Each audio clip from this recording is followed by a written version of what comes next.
Hello everyone and welcome back, finally at long last, to another Jurassic World Evolution 2 video.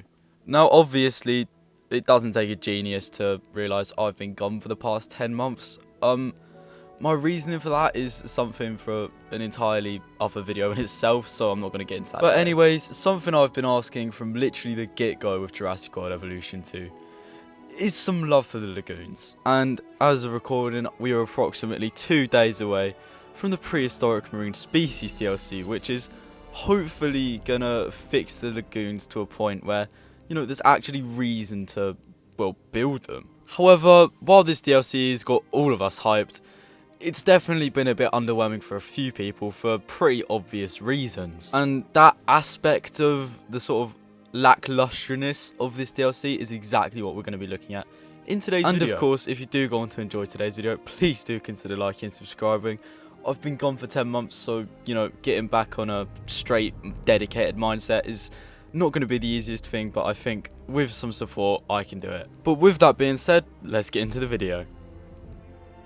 Okay, so initially I want to start this video by taking a little trip down memory lane. It's actually kind of insane to think about, but 2 years ago, I posted my second ever Jurassic World Evolution 2 video, and if you've been a long follower of the channel, you'll know that I was absolutely hyped to, get the aquatics. Now, of course, I think I speak for the majority of us when I say, prior to Jurassic World Evolution 2's release, we were all absolutely buzzing at the prospect of getting the Megalodon. Now, in that video 2 years ago, my biggest vocal point of that video was the, idea that we could potentially see the Megalodon. Obviously, 2 years on though, I'm a much different person, and I think I'm starting to come to terms with the fact that, we might not see the Megalodon in Jurassic World Evolution 2's lifetime. But that was until last week when, essentially, the fanbase kinda shattered over that short little teaser that Frontier posted. Basically, every major Jurassic World Evolution 2 YouTuber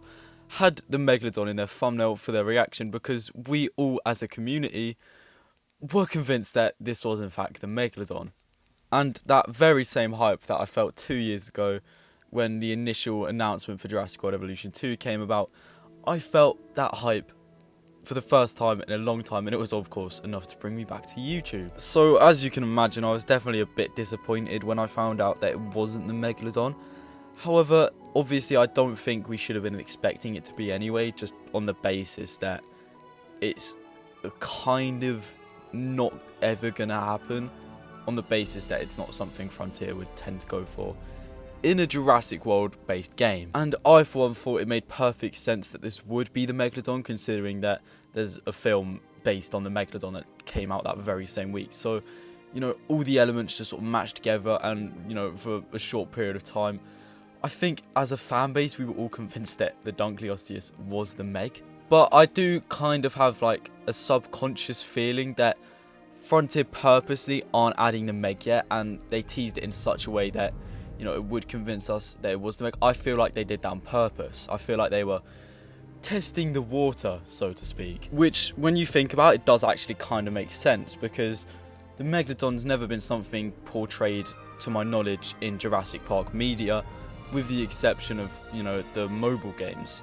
So I can imagine that there was definitely some repercussions at Frontier when it came to adding the Meg in this DLC, because there's no doubt that it was definitely something that was considered. I mean, you look at that teaser and they wanted us to think it was the Meg. I have no doubt in my mind that they were considering adding the Meg.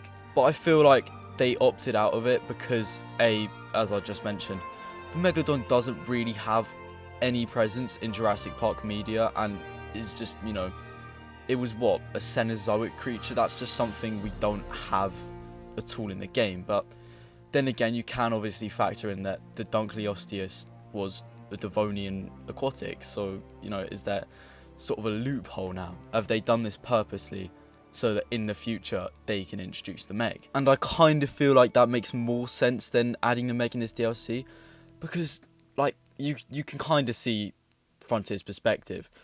When everyone was convinced it was the Megalodon, it was definitely a mixed bag of reactions. Of course, there was so much hype. Like, I haven't seen people this hyped for this game since the announcement. And at the same time, there was a lot of people that weren't typically happy with it just because it doesn't really have a presence in any Jurassic media. But they've 100% at this stage taken into consideration the reactions to it not being the Meg, and I feel like they'll use that in the future to, well, implement the Meg. They've now seen how badly we want it, and will, hopefully see that, and at the end of the day add it. And now onto sort of my main point of today's video, and that's that Jurassic World Evolution 2, it's gonna need the Megalodon if it wants to survive for another several years. Because at this point in time, if they did add the Megalodon, it would be in some form of Cenozoic DLC.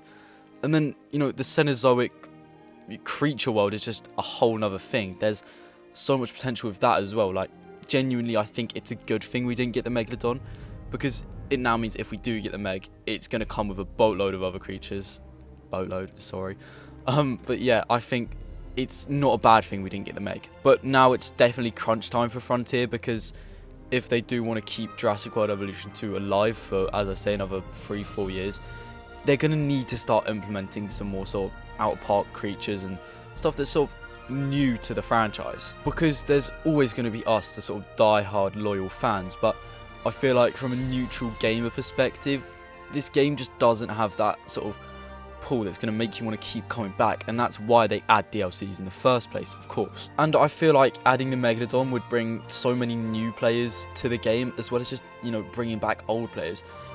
This would be a DLC that would probably break records for Frontier on the basis that the Mosasaurus and the Megalodon are probably the two, most well-known aquatic creatures that are just, amongst the neutral person. I feel like the majority of people know what the Megalodon and Mosasaurus is, just because of their presence in the media. So it is going to sound like I'm jumping the gun a little bit with this, but in my honest opinion, I think if we don't get the Megalodon ever in Jurassic World Evolution 2, then it's going to have maybe 2 years in its life cycle before it just dies down and has the same fate as Jurassic World Evolution. I do doubt that JW2 would have the same fate as its predecessor, but, just considering, how easy it is to fall out of love with this game when there's no new content and it's really limiting in what you can do, I feel like this DLC is definitely a step in the right direction, but there's still so much more that needs to happen if this game wants to have a longer life cycle. And I feel like the best place to start with that is by adding the Megalodon over the course of the next year, and I feel like any longer than that and they're going to struggle to get all that traction back from past and present players. But with that being said, that does just about wrap up today's video.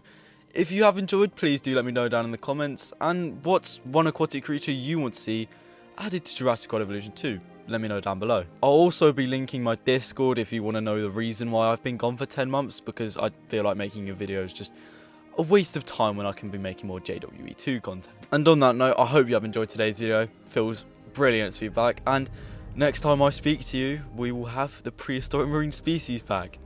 And that's all from me, and I hope to see you in the next video.